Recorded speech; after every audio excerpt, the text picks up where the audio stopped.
Welcome to the Little Rock Basketball Radio Show, presented by Stevens. I am Trey Schapp, the voice of the Little Rock women's basketball team. And how about this? The head coach, Joe Foley, off of a 2-game road winning streak. There you go. I never thought we'd be talking about that tonight. I was going to ask you, after sitting here last Monday night and trying to figure out how you're going to get your team to play together and compete against Troy and South Alabama, both of them on the road, after walking out of the gym Saturday night knowing that Kristen Vorns was probably not going to be able to play again this season, what were you thinking this time last week? I wasn't thinking. I was crying. I was pouting. I was too. Let me be honest. I might have done it on the radio during the game. After that game Saturday, I thought, Lordy, how are we going to get this stuff together? And, that's the thing about – young ladies and young people, they're pretty resilient. They forget about stuff pretty quick, and I give them credit. They came back and fought their heart out, and I thought played the best fourth quarter that we played this year. My daughter was not able to be at the game a week ago Saturday to see the injury to Kristen Vorn, so I've got her to where she likes to watch tape. She likes to watch game film, so we'll rewind it and we'll watch some of the games sometimes. Sometimes even the games she's been at, she likes to go home and then watch them again to kind of see what she thought she saw and see if an official missed a call here, kind of like me, or what happened on certain plays. But with that, we wanted to see what happened with KV's injury. And obviously an App State player fell into her good knee and damaged it, and so she's done for the year. But one thing that I noticed is we were watching through the timeout. Every second you kept looking over to her to see, Jacob, okay, what are they doing? Is she getting up? She's not getting up. And then you'd come back and you'd talk to your players and you kind of look back again. And I'm just thinking, you're over there looking, you're probably thinking, oh my gosh, we've lost her again. Well, and that's exactly what's going through my mind, the way that, she went down, the way she was hollering. It was just like in the tournament. I mean, Same situation. Now that she got hit this time, a kid rolled into her in the tournament. She just made a pivot and it went out. But it was the same scream that you hear from every kid, and when you hear that scream, it just, I mean, your heart just sinks. And especially a kid that, first thing she said when she got hurt in the dressing room last year when the game was over, she said, "I'm coming back. I'm not going to finish this way." And then to see a kid fight to get back like she has and be in that situation again, that just makes your heart sink.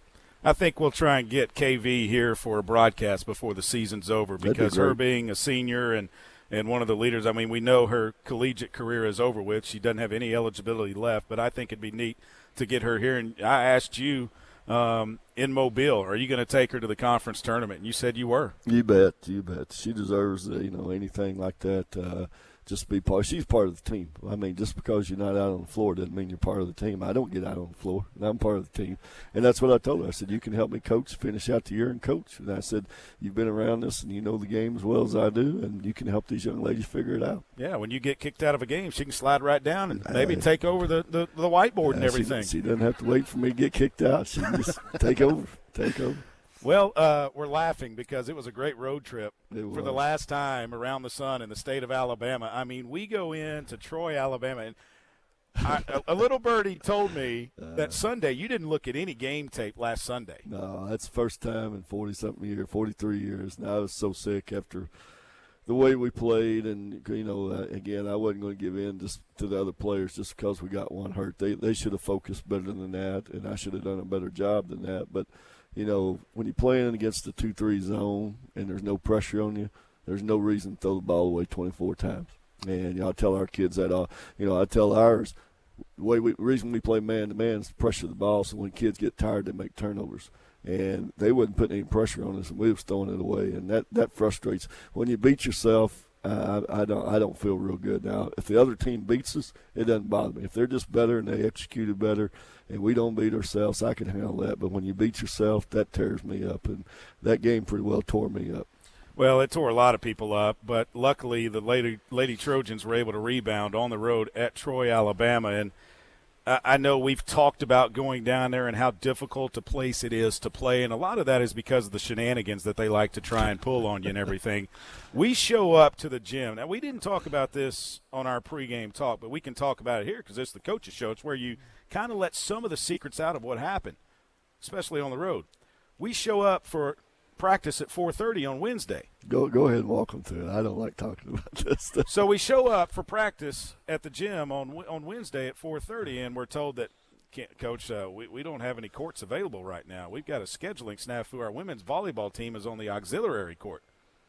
What? Wait a second. And so you sent Rayana DeGray, your director of ops. She handles all the scheduling for practices and stuff when we're on the road. And she talked to their director of ops, and they came back and said, well, you can go in the locker room right now. And I think your response was great. We can't do anything in the locker room besides sit. We can't practice in the locker room. So eventually they came out, they let us on, but they even brought an assistant coach on the bus to apologize for everything. And it's just if it's not one thing, it's another when you go to Troy, Alabama. That's just the way it is. But I will say this, 68-66, Little Rock comes out on top on Thursday night. Things have a way of coming around. Yes, they do. And when they do, it makes it feel that much more special. And, so I thought, like I say, if you do that kind of stuff, it's going to come back to get you, and it come back to get them. And our kids are ready. And it's kind of like I was talking about at tip-off today. When fate falls your way, be ready, because it's going to happen. And if you're not ready, you can't make it happen. So if you're not intense, if you hadn't been fighting all week and practicing hard and doing what you're supposed to do, then you can't take advantage. But when you get a chance and fate falls on you and you're ready for it, things work out pretty good. Well, you had some players step up in that game. We're going to specifically stay on Troy for a while. Rossie Potter, a career-high 24 points in that game. She's a senior from Tracy, California. My first question about her is, does she have a COVID year? Oh, yeah. Okay, yeah. good. So yeah. she can play next year. Yeah. 24 points, a career high from her. And after seeing her in her first two Sun Belt Conference games, I didn't expect that out of her. No, I don't think any of us did, but we've seen it, but it's been a while. And, that's where we got to get her consistent, because she can do some things the other kids on our team can't do. She's the best driver we got. She just got to learn that when she beats her man, that you either hit the open man or you go up strong and shoot it. And, she still wants to kind of get in there and kind of finagle around and be off balance and try to get it, and you can't play like that. And, to have a kid be able to get in there, if they can make plays, then you got something pretty special. So that's what we're working on. And I think she can. I don't think there's any doubt that she can't do it. She just never had been told how to do it, why to do it. And I think she's starting to understand. And the better she gets, the better we're going to get. And Darielle Johnson, she stepped up. She had a career high in points, 14 points, 9 rebounds. She was 1 rebound away from a double-double. And she told me that Angelique Francis stole one of her rebounds in the game. And I went back and looked. Yeah, she did. But almost a double-double for DJ. And she's one of the ladies that what you're getting on the defensive end with her. She's going to go to the board. She's going to crash the boards on both ends of the floor. But shooting-wise, you've told her that with KV out, you're going to have to step up and start shooting the basketball now. Well, I was trying to get her a little bit before, and she was getting a little bit more okay, but she's always kind of yielded to those guys that I've seen them do it, so I'm fine with them doing it. And I told her, I said, that's not the way anymore. I said, if you're not shooting, we're not going to win. And, it's not, that I think she's a great shooter or anything. I think she's a good shooter and may become a great shooter now that she realizes that's what we need. But, she's starting to fire it up now. She's put up some threes. She's done some things that, I didn't know what she'd do, but I think we've got her going in the right direction. She was 6 of 15 from the floor, 2 of 6 behind the three-point line, 3 assists, 1 turnover, 1 steal, 3 blocks in that game. She had a heck of a game. We've got more coming with Coach Joe Foley right here at Embassy Suites. It's a Little Rock Basketball Coaches Show on 106.7 Buzz 2. Back after this.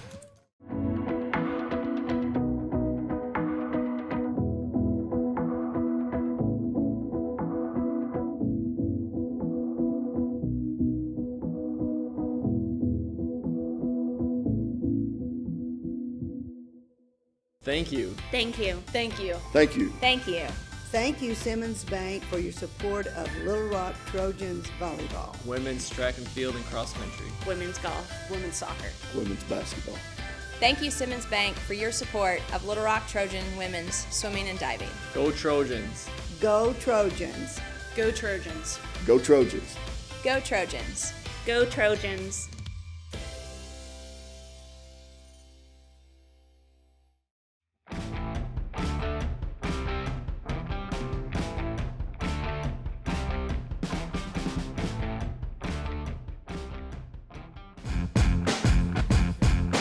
Welcome back to the Embassy Suites out here in West Little Rock. Embassy Suites Little Rock is in the business district and minutes from the campus of UA Little Rock. Embassy Suites is the official hotel of your Little Rock Trojans. Embassy Suites Little Rock, a great place to stay. Trey Schapp sitting in for Ray Tucker. Joe Foley, the head women's basketball coach, I should say, all-time winningest coach in Sun Belt Conference play. 824 wins in his collegiate career, 300 and something of them all at Little Rock. 8-6, 3-1, first place in the Sun Belt Conference right now, head coach Joe Foley. Well, we got a couple of good Texas schools coming in. We're going to talk about that in a little bit. Yeah, it's going to be tough. Hopefully we're starting to get our legs under us a little bit. Hopefully we'll start being a little bit more consistent. And, you can't ask for any more out of the kids than what we got last week. So I just hope we keep on the upswing. Oh, you can ask a lot more out of them. Keep winning. Well, that's what I want to ask out of them. One of the things that happened during the game, now that you said that, we were going down, and I think it was like the third quarter. Troy. No, okay. Troy. Yeah. And DJ, she shot one in the corner, and made it, I think. And she said, I said, we're going to run so-and-so. And she said, do you want me to shoot it when I get up there? and I said, DJ, I just want you to win the damn game. There you go. And everybody laughed, and we went on. It's kind of like last year in the game against Georgia State in the conference tournament when, we were down a little bit. You had to call timeouts in the third quarter. You looked at them all in the face, and, we were down. They were a little down, and I can't say exactly what you said because Todd back in the studio would have to hit the dump button, and I'm not sure that 106.7 has a dump button. But you basically just told them that winners don't get tired. Oh, yeah. Champions don't get tired. Right. And they responded. Great players, and, I emphasize it, and we emphasized it after watching the South Alabama a little bit today, some clips on it. And I said at halftime, I said, you see number 13 at halftime, I said, Leak, you need to wear her butt out. I said, she's not in great shape. You're in great shape. I said, wear her butt out the second half. And she did. That kid didn't do anything the second half. No. And that's a good player. And I said, guys, that's the reason we want to be in better shape than the other team, is that right there. That's how you win games. Everybody's got good talent. You got to be tougher than they are, and you got to be in better shape. And I thought that's what we were this past. I thought we did a better job against Troy than I thought Troy. I mentioned last week they've been playing all the way through. I thought they were in great shape, great team. And I didn't know if we could at this time. And I thought we played harder than they did. I think we did too. And I think the fact that them hitting shots early in the game gave them a little bit of confidence. And they realized that, okay, we can play with this team. Exactly. And I think inside, DJ and Angelique Francis, the job they did on Felmus Karanga, who she's a pro. Exactly. She's got some pro moves, but they did a great job on keeping her down. She only had – in the game, she only finished with 12 points, and she was averaging right around like 16, I believe. Yeah, in some games she's getting 20 and 25. And, that was kind of our emphasis is, hey, we got to shut this kid down, and you two guys are going to have to do a good job, but you other guys are going to have to really help. And I think they did a good job, but I think we did a great job of helping them too. I thought we caused her some problems. She turned it over. I thought she got frustrated, and I thought Troy got frustrated because they were used to coming down, throwing her the ball, and getting a lot of points. And when they couldn't do that, I thought they got a little frustrated. Well, Myra Caicedo, 4 steals in the game, too. Exactly. She was dropping back, and she'd help on the double team. And when those post players put the ball down low, she's right in there stripping it out of their hands. She's quick enough to make a lot of things happen. Yes, she is. Let's talk about Tia Harvey in the game against Troy.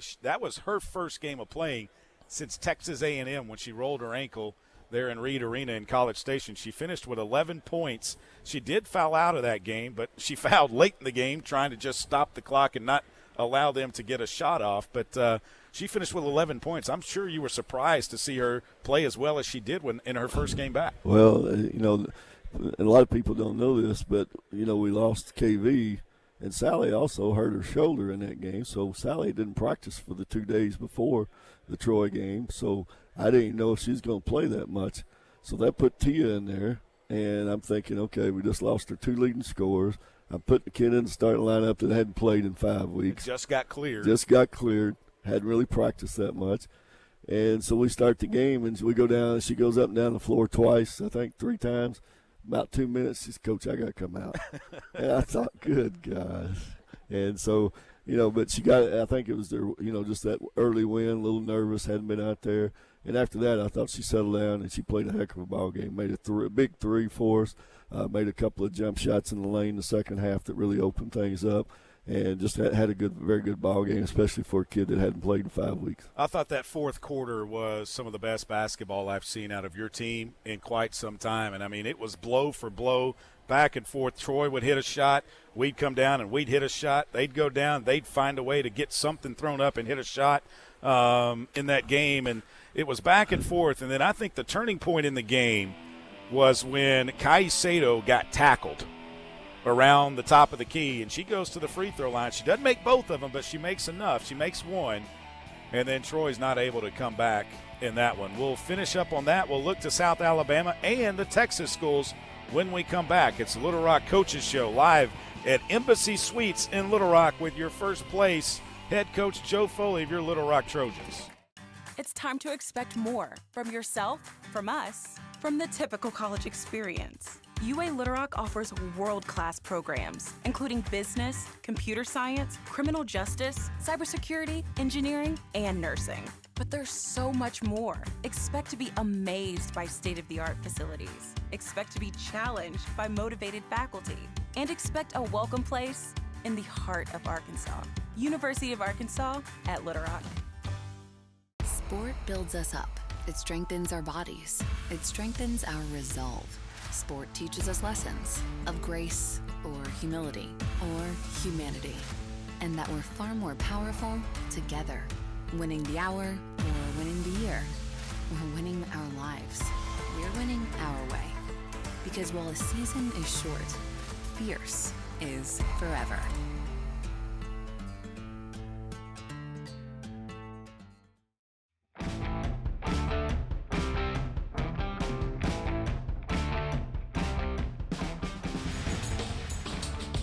Welcome back to the Embassy Suites Little Rock Coaches Show. We want to thank our sponsors, AC Delco, Bumper to Bumper, UAMS, Simmons Bank, Arkansas Blue Cross Blue Shield, Datamax, Arkansas Best Chevy Dealers, Stevens Inc., PI Roofing, Pepsi, Tipton and Hurst Baptist Health, Bell Chevrolet, and Diamond Bear Brewing. And, Coach, I'm sure you might have had a Diamond Bear after the weekend that you had with 2 big road wins through the state of Alabama. Let's switch from Troy. Oh, but real quick, you wanted to bring up that fourth quarter. Exactly. You say it. You read it right there. 10 of 13 is how many percent? 76.9% the fourth quarter. That's lighting it up. That's when you got to have it right there. And, you know, if you look at the second quarter, we shot 13%, and I'm thinking, oh, Lord, this is not going to be a good night. Well, you know what that tells me? Whatever you told them at halftime, tell them before the game next time, and maybe they'll shoot better. Those magical halftime speeches don't really do it. It's a matter of players making up their mind to get something done. But I again, when they shot that, I thought, man, that took a lot of guts right there. When you win at Troy, and that's the first game of the weekend, and then you got to go to South Alabama and that quick turnaround, and not knowing what the weather was going to do. There were winter weather advisories in Mobile of all places. We thought we might run into some ice. We didn't, but we got there. We practiced a little bit on Friday, and then we play South Alabama in the Mitchell Center, where 2 years ago you won number 800. So that building, you've been pretty good inside that building, and you win again this weekend by a final score of 74-52, and that's a game that Little Rock led throughout the complete 39 minutes and 10 seconds of that one. I thought we played pretty well. And, we did a lot as far as mental approach and film and tried to get a lot done in about 15 or 20 minutes of hard practice. You can't go for an hour or two like we used to try to. We went about 15 minutes of really hard and really emphasizing we got to do this to keep them out of the middle of the floor, because that's our whole thing, is drive the middle and play you one-on-one and kick it out and keep them on the side. I thought was very important. I thought after about the first 5 minutes of the game, I thought we really did a good job defensively, frustrated them, got some steals, got some layups, and I thought we played a really good basketball game. Yeah, you forced 20 turnovers in the game against South Alabama, and that is the exact number you forced against Troy as well, so 40 turnovers forced on the weekend. Sally Korma able to get back in. She had 15 points in that game. Daryl Johnson had 10. She was 4 rebounds away from a double-double. Angelique tied her career high with 15 points. And Myra Caicedo, a career-high 15 points, 4 assists. She did have 2 turnovers, but 3 steals again. She had 7 steals on the weekend, only 4 turnovers, 2 in the Troy game and 2 in the South Alabama game. Well, that's, we emphasize with her is with her speed, stay under control. You're going to beat most people just being under control and pull people to you and get the ball to the people. And, that's just like scoring. If you've got 8, 9 assists, that's just like you're responsible for 20 points. And that's what a point guard should do. That day, though, the first half, she hit a couple of big threes for us. I thought really loosened our team up. And, when she's shooting the ball, and we don't depend on her to shoot a lot, but when she's shooting and it's going in the hole, it kind of relaxes the other players. Okay, if Myra's got it going, we can all get it going. And, I thought she really got us. And then I thought the second half, I thought Leak really did a good job. It's the first time that in a while that I've really said, all right, we need to get the ball to Leak down there low and see what she can do. And she responded. She answered it well. She went 7 for 8? 7 of 8. 7 of 8 from the field. So, you get a kid doing that that's not used to having to carry the load, and the other kids see that, and, you're doing some pretty good things. Her plus or minus when she was on the court was 18. Daryl Johnson's was 20. Myra Caicedo's was 25. And, of course, you did bring Myra off the court a little bit in that South Alabama game early. She had 5. She was 5 of 8 from the floor, 3 of 4 from the three-point line. You talked about that. All 3 of those three-pointers were in the first quarter. And she ended the first quarter on a long three-pointer right in front of Terry Fowler and their bench, and it was nothing but net. As the horn was going off. As the horn was going off. She released it just in time, and that was pretty uplifting there. I could tell the kids when they were coming to the bench saying, man, this is pretty good right here. So we had a lot of enthusiasm going, and anytime you get the kids loose and playing with enthusiasm, usually good things happen. You say the team was loose when that happened. I think the team and the coaching staff was as loose as it's ever been when Haley Honecker, the walk-on, is able to score, and then she goes down on the other end and she draws a charge. And I was wondering if she was going to be, like cemented into the floor because I believe it was Anderson that ran over her, Kiana Anderson, former player that we had, Keedy. But before that, Keedy had blocked her shot. And tell everybody here because they don't understand what goes on in the locker room. So you run into the locker room after the game, everybody's cheering, and what happens? Well, you always like to have a little fun, and Haley's really, kind of got a spot in my heart because anytime a kid walks on in college basketball and goes through what we do, how hard you got to work and the job you got to do, and you're not getting paid for it, that's pretty special. And, she comes out there every day and fights her tail off and gets mad if I take her off the floor. Some kids – man, Coach, if you take me off, I'll go rest a little while. She's one of those. I take her off. She's ready to fight. So I'm always trying to have fun with Haley, and she hadn't got to play a whole lot, so she got to play. And she drove up there and drove right into the 6'1", 6'2" kid waiting on her, and Keedy just pounded it, and I thought, oh, Lord, and it went right back to her, and she took it right to the hole and laid it up and scored, and I thought, well, that's good. But I thought I'm going to have a little fun with her. And I go in the locker room, and everybody's clapping for her, and everybody's having fun. And so I said, all right, everybody wait just a second. I went over to her, and I looked at her forehead, and I said, well, I just wondered if you had Wilson right there on the top of your forehead. So that kid had just knocked it back at her, and she said, Coach, I'm going to get you back for that one. So I guess she's going to get me. But you might get her back. I don't want to say it on the air, but I've got another way you can get her back that might surprise her and everybody else on the team. But the win at South Alabama, that's the way you want to follow up a game against Troy on a game where you're going to get back home. You're going to have 2 games at home. Putting them away early and then being able to just sustain that had to please you. Well, you always wonder when you have a big win like you did at Troy and you put so much into it, how are your kids going to prepare themselves for the next game? And you don't ever know. And this game is so mental because, like I say, everybody's got talent. So it's all about mental. And are you going to be ready to fight the next time you get on the floor? Or are you still thinking about that last game? Because when you're thinking about that last game, that next game's not going to go very well. And so, they responded the right way. They did a good job. They got themselves ready. And like I say, I thought our defense played really well, and that's when I can kind of tell is if we're in tune, if we're playing pretty good defense, then I know we're pretty in tune to what we're doing. So I was really proud of them, and now same situation. Okay, now you won 2. You think you've done it all, or are you ready for these next 2? And that's be the job that we have. We'll start it a little bit today, and it'll really go tomorrow and Wednesday. You got – Texas Arlington has been tough for they just hadn't got it done in the tournament. They may have been the best team in the conference maybe the last 2 years and just hadn't got it done in the tournament. They're very talented. Texas State's always beat us every year, it seems like. We hadn't been a year that they hadn't beat us, and they're always up around the top. So we've got two very talented teams coming in this week, and we got to see how we're going to approach it and how we get ready to play those two games. Yeah, Texas State is the first one up on Thursday. It's a special 11:30 tip in the morning with Texas State and your Little Rock Trojans. Texas State on the season, they are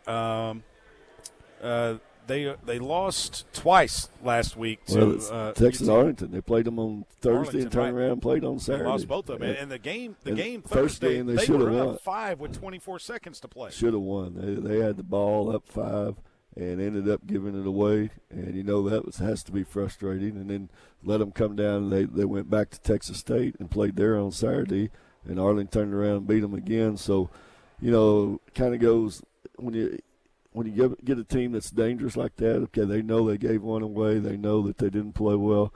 And how they're going to respond. Are they teed off and ready to play the next team, or are they feeling sorry for themselves? Usually I'd rather play a team that's feeling pretty good and thinking, okay, we got this, we're on the way. Those teams kind of let down sometimes, but those teams that are teed off because they knew they gave one, they're pretty dangerous. So I'm a little worried right now. And UT Arlington as well, who we play on Saturday, obviously won't even worry about them until we get the Texas State game done. Right. And, a good ball club. I think, didn't they beat Troy? Not Troy. They beat Louisiana, which beat Troy. I believe so. I'm trying to pull their records up. I'm pretty sure they beat Louisiana, so that shows you the talent they got. And, they ended up, I think, second on our side last year, right ahead of us. And they've got good talent, and it'll be a tough game. They have 2 losses, though. Yeah. UT Arlington does. Right. So, for some reason, the computer doesn't want to cooperate tonight. But the importance of that 11:30 game and having kids that are able to come and watch your basketball team play, what does it mean to the program? Well, it exposes and gets a lot of young kids in the gym. It gets a lot of fun. Let them get exposed to basketball, create some interest. A little worried this year because of the COVID issue, there's no doubt. I'm sure there'll be less people there, less kids there because some schools probably doing virtual learning right now, so we may not have as big a crowd as what we've been having. But, we give them the opportunities, all we can do. And, it's kind of funny because there's a lot of noise. And sometimes it's not even for your own team. Sometimes they're yelling for the other team. So it's kind of funny at times. But you'd rather have noise in the stands is dead. And so I always kind of look forward to it. And I think we've played Texas State in this game quite a few times now, and they've beat us. And that's the key is we got to keep our focus and get ready to play against them. And we've gone on the road before and played in some of those kids' games, and you're right about it. Yeah. I mean, even the first game that I did with you 8 years ago, LSU, it was a kids' game, and you said something about – I asked you, how do you keep the kids quiet or something? You said, I'll just go buy them all ice cream. That'll keep them quiet for at least a quarter or something. Yeah, and didn't we play it? Wasn't Texas A&M the kids' game this year? Texas A&M this year was a kids' game. It was a kids' game. Yeah, Gary Blair's over there handing out candy. Around before the game, handing kids candy the whole game, the whole precinct before the game, and it was funny. I said, Blair's up there walking around. He ain't worried about playing. No, UTA is 5-2. Texas State is 3-4. Little Rock and App State are in the top spot, 3-1. Both of those teams. UTA is tied with Troy at 5-2. Louisiana's 3-2. South Alabama 2-2. Arkansas State 3-3. Texas State 3-4. Coastal Carolina and Georgia Southern both 2-3. Georgia State 1-3 and ULM 0-6. The importance of the fans to realize that you have 3 games in the JAC left. That's it, and 2 of them this week. So, when you get, we talked about this last week and you wasn't here, but, the conference pretty well messed us over, and you only got 1 game in February at home. That's pretty tough. I don't think the Ohio Valley will do that to us. They better not, or they won't like what I say in the paper about them either. And I'm still waiting to blast the Sun Belt when I get the right opportunity. It'll come. It will. It'll come. Maybe in Pensacola after a Monday win. That's kind of what I'm thinking. If it's a Monday win, that means good things. That means Little Rock's going to the big dance. Yeah, really.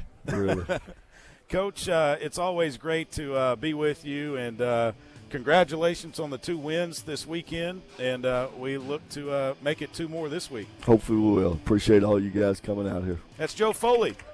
We'll be joined by Preston Laird, assistant basketball coach of Little Rock men, when we come back on the other side.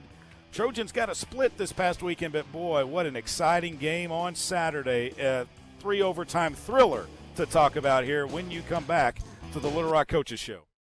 Step into the new when you drive a Chevy. It's time for a fresh approach and a new perspective. Meet new friends or reconnect with some old ones and find the Chevy that's right for you. Find new experiences, find new roads. Step into the new with a new Chevy. Very well qualified buyers can get 0% financing on most Chevy vehicles. Plus, current competitive owners get an additional $750 bonus cash. See your Arkansas Best Chevy dealer.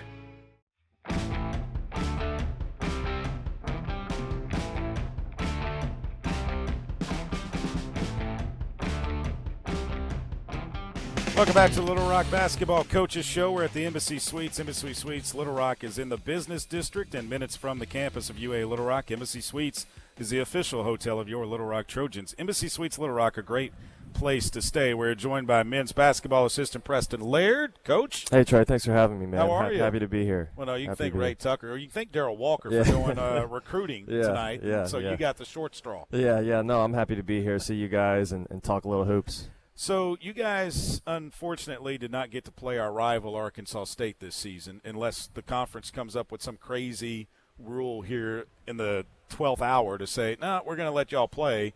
We're not going to get to play them. And they are on top of the conference right now at 4-1. Little Rock is 2-2, and you come off of a split this past week. But the Texas State game was the first game back after not playing at Louisiana when you found out about 3 hours before the game that you're not going to be able to play because of COVID. And then that wipes you out for the 2 games with Arkansas State last week before you even got to that Texas State game. So walk me through the mindset of the coaching staff after getting the news that we're not going to be able to play Lafayette. Right. No, it's first and foremost, it's the health and safety of the guys. We figured out that we were in the middle of COVID running through us. We had to get everybody tested. We had to get everybody organized and back home to Little Rock as quickly as we could. So making sure that we were all on the same page there with Lafayette. Of course, it was they were part of that decision as well. We didn't want to expose any of them to anything they needed to be exposed to. So we had to get back on the bus, get back home. We didn't know what was going to happen with Arkansas State at that point. We had some guys injured. We had to keep testing other guys.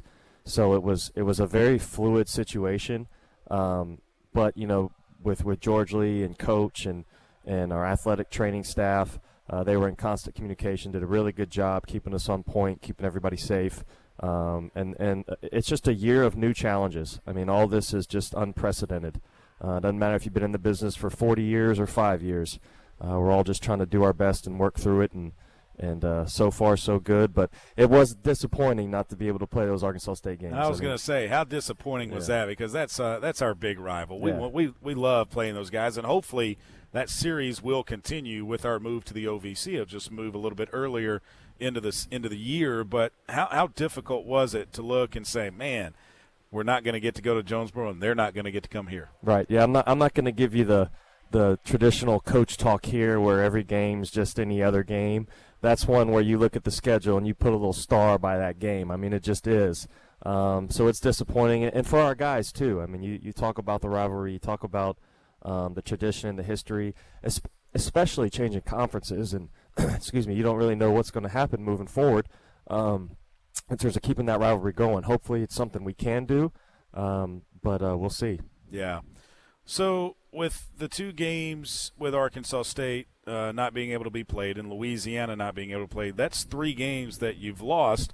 And then you got to get ready once you are cleared for a Texas State team who comes in to the Jack Stevens Center. And Texas State was on a roll. They had only lost 1 game on the season coming in conference play coming in, and you still weren't full strength. You're not going to be full strength at all. It doesn't appear to be this season. So COVID has taken a hit out of these Little Rock Trojans. And looking at the box score and watching the game on video, 43-24 at the half, it seemed to me like there was a lot of rust out there. Yeah, absolutely. Like I said, and I've been talking with Coach about it too. Like, this game is about rhythm. You know, if you're fans just like you guys are, you watch the game. I'm sure some of you played the game. You've seen shooters; they get in rhythms. You hear announcers talk about we're in a great rhythm offensively. We're in a rhythm. Our team has got chemistry, and with COVID and the injuries, we just haven't been able to get that consistent opportunity, circumstances to develop a rhythm. As a group, when your roster is constantly changing in and out, bodies in and out, guys in and out, you got to kind of plug holes where you can, and it's very challenging. Like we talked about, it just presents new challenges, and but we're doing the best we can. Our guys are really responding.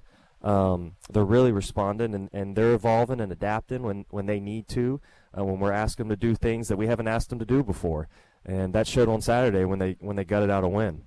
Well, we'll get to Saturday in a second. You come back in the second half of the game against Texas State.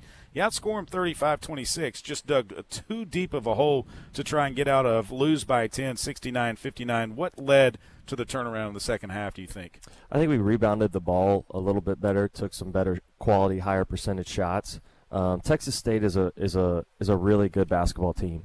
They've been, the cream of the crop in the league consistently for about the past 3-4 years. They do a really good job with that program, and they've retained a lot of their players that has helped them kind of get to that consistency and that rhythm that we've talked about. So they're a good basketball team, and they came in here and they beat us, shorthanded or not. We have to be able to rebound the basketball. It doesn't matter who you play. You got to be able to rebound, and that was the biggest difference in the game for us. And then we get to the game on Saturday. Wow, what a game. Little Rock and UT Arlington. You're leading after the first half, 35-26. Second half, it's tied. They score 43. We score 34. We have 4 guys foul out of the game. 4 of our starters foul out of the game, and we go into triple overtime. Yeah, talk about some adversity in that one, right? Yeah. You're already shorthanded, and we are seriously talking over there as a staff during the game, hey, if – we have one more guy foul out, what are we going to do with 4 guys? Well, and you had a guy with 4 fouls. Right, exactly. So we were sitting over there thinking, okay, we're going to have to play some kind of box zone, like a 2-2 zone, because you try to prepare as a coach as much as you can for situations. And, I'm not ashamed to say that's not something we're sitting in the office talking about. No, but DJ Smith, he plays 45 minutes. He had 4 fouls, but he had 27 points in the win for you guys. And he's a hometown kid, just from across the river in North Little Rock. Yeah, that's one thing we talked a lot about with DJ during his recruitment was obviously being local and from Little Rock, but coming from a winning program and leading a winning program for several years in high school. And you hear people say it a lot, like, that kid's a winner. Well, DJ Smith is a winner, and you can see why. He stepped up when we needed him to, especially as a freshman, a young freshman, a true freshman. Not someone that redshirted and is a year older. I mean, he's an 18-year-old kid and stepped up when we needed to most and helped us get that win. All right, you have to explain to me the thought process when it was down to the fact that, okay, Tyrell's going to have to go in. Tyrell Curtis, we're going to have to put him in because he's our 5th guy on the bench left. And he goes in and he contributes for you guys. No, he helped us make winning plays. I mean, he did too. And it wasn't just DJ and it wasn't just TJ. I mean, there were moments in that triple overtime game where every single guy that played contributed. Admir tipped that ball out to TJ that led to the layup. He had another offensive rebound that allowed us to milk the clock a little bit more. I can go down the line. But for TJ particularly, I mean, just he'll remember that for the rest of his life. And Coach did an awesome job kind of crystallizing that moment for him in the locker room after the game. And he drove home a point, too. And he told the guys, he said, this is why I coach all of you the same, because you just never know when your moment may come. And that was a very important point for those guys to understand. And TJ gets it just like everybody else on the team when he's in there practicing. And those are the moments that that prepare you for what he did on Saturday, and he was excellent for us. Yeah, TJ, 2 of 2 from the floor, 1 of 1, the big 3-pointer, and then the other basket from the floor in just 5 minutes, but they were all critical because you win by 2, 98-96. Let's rewind into the game. What's the thought process in the huddle when it's tied up and we're going into that first overtime? Just find a way to win. find a way to win. As a player, I played, and those guys, they love to play, and it's you revel in moments like that. You don't get opportunities to play in overtime games very much, and let alone triple overtime games. But you sit there and you're like, this is fun. You try to have perspective, calm yourself. Coach Foley was talking a lot about the mental side of the game. I mean, that's very relevant in that situation especially. And it was just telling everybody to relax. You got to kind of have a short memory. Like Ted Lasso says, you got to be a goldfish, Yeah. Forget about the first 40 minutes and understand that you have 5 minutes right here. And, one of my mentors, he has an expression, he calls it WIN, which I think is very appropriate, but it's an acronym for what's important now. WIN, what is important now? So it just kind of brings you back to the present. What do you need to do right now for the next 5 minutes to win? And we talked about rebounding and taking care of the basketball and making plays, and those guys did. 6-6 after the first overtime, still tied. You go into overtime number 2, and as you're looking at the guys, anybody look tired or anything in that huddle? No, I think the adrenaline was pumping pretty good at that point. That thought never crossed my mind. I didn't think they were tired. I was more worried about the focus and worrying about if they were worrying about the last few plays, but they were locked in and they did a good job and it was good. Well, I know Rand was texting me because we finished our game, and I'm still trying to keep up with your game. You guys started 30 minutes earlier than we did, and so I'm trying to watch actually an hour earlier because that tipped at 2 o'clock. Yeah, it was a long game. And we tipped at 3. But he texted me and said, well, we're down to 5 players. And I'm thinking, oh, my gosh. So I couldn't wait to get on the bus and see the end of that one. We'll finish up talking about the big win over UT Arlington in triple overtime, 98-96 with Coach Laird after the break. And we'll look forward to the road trip this week for the Little Rock men as they head to the states of Carolina, North and South Carolina. We'll discuss it when you come back. Just 40 minutes from Little Rock at the Saracen, it's always fun. Craps, poker, slot machine, lots of money will be won. Come and win or come to eat, mama, get the best steak you ever had. You want to be at the Saracen, heck, you've seen it in this ad. Woo! Saracen, whoa, come to win. Saracen, come to win.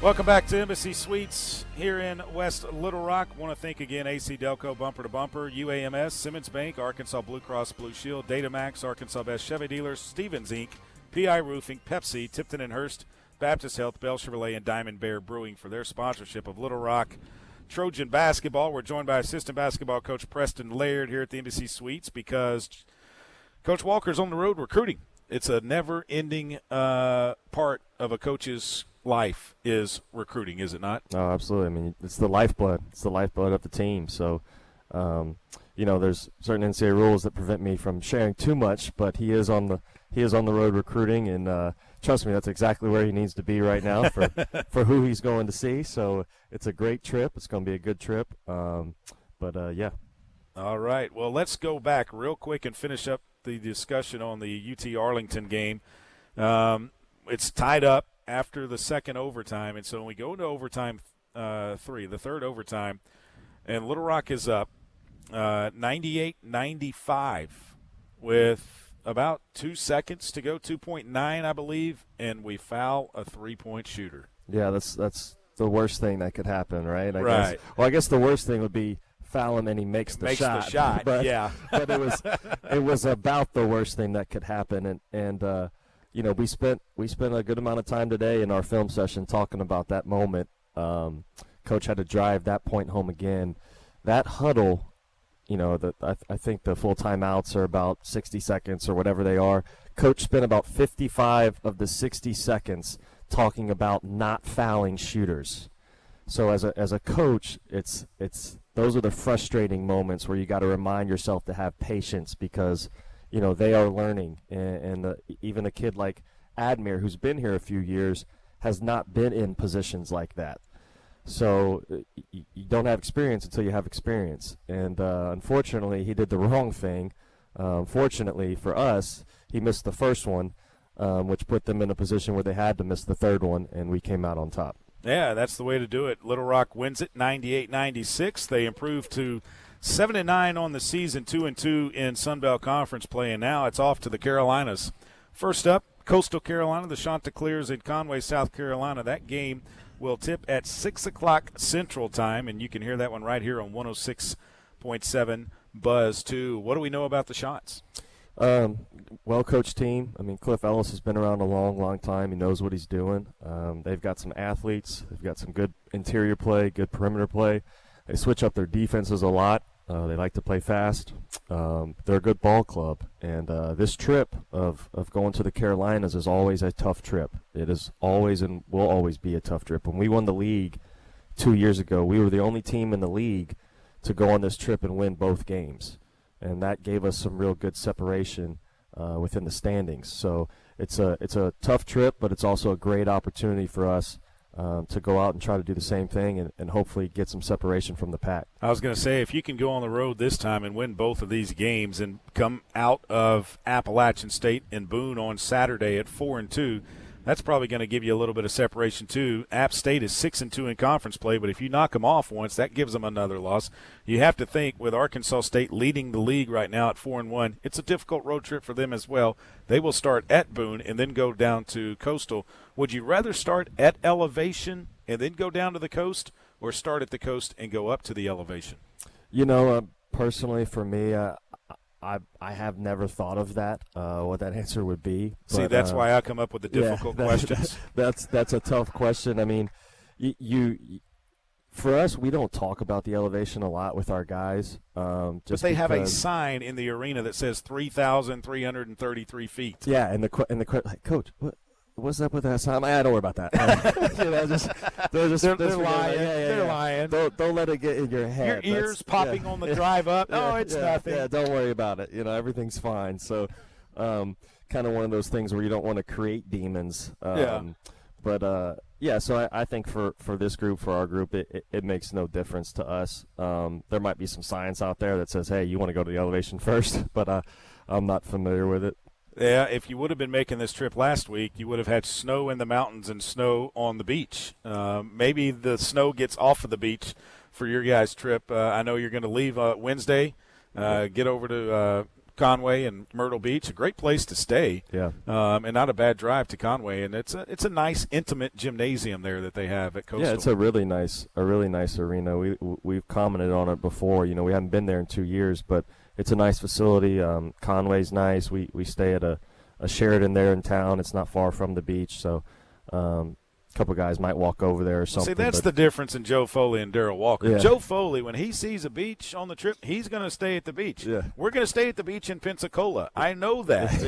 He's going to stay at the beach in Myrtle Beach. Yeah. Anytime he can see water, he wants to see water. When you won 800 bajillion basketball games, you can do whatever you want to do. You can tell the AD, hey, here's where we're staying. Exactly. Yeah. I guess the trek from Conway to Boone is a difficult one, though, because it's about a 5.5 hour bus ride. So for those of you that don't know, that's what makes this trip really tough. Is going to Myrtle Beach, playing that game, and then and it's not an easy drive. I mean, you're up in the mountains and windy roads, and so that's what makes this trip tough, is that stretch. Do you guys leave the night after you play and go ahead and get up to Boone, or will you go Friday morning? We'll go Friday morning. Coach likes to get up and practice in the morning and then just knock it all out. So we'll practice Coastal on Friday and then make the trip. Do you let Ray Tucker decide how hot or cold the bus is? He gets no input on the temperature of that bus. That is Darrell Walker's bus. Because I know when Chris Beard was here, I know when Shields was here, that, hey, if Tuck was cold, they'd have to turn it up a little bit. Yeah, he better bring a blanket. Looking forward to the fact that the tournament is in Pensacola, and this is like for the women. It's the last time around the sun for the men as well. The last trip to Conway, the last trip to Boone, North Carolina. And Appalachian State, they won the league last year. These are two big games. Yeah, no, absolutely. And we played App State in the conference tournament before they went on to win it. They ended our season last year, so you're crazy if our guys, and we don't remember that. So there's a little bit of extra motivation there. But good ball club. They got hot at the right time, which is kind of how they play. They shoot a whole bunch of threes, and if they're going in, it's going to be a long night for you. So we got to make sure we do a good job on their shooters and rebound that basketball like we talked about earlier, and we should be okay. That game at App State will tip off at 3 o'clock Central Time, and you can hear it also right here on 106.7 Buzz, too. The games with Little Rock women, 11:30 on Thursday, and then 2 o'clock on Saturday, all at the Jack. Coach, good luck this week. Thanks, Trey. I appreciate you. All right, that's assistant basketball coach Preston Laird. Thanks for coming, and we'll be back here again next Monday, same time, same place, right here at the Embassy Suites. Enjoy Little Rock basketball, everyone.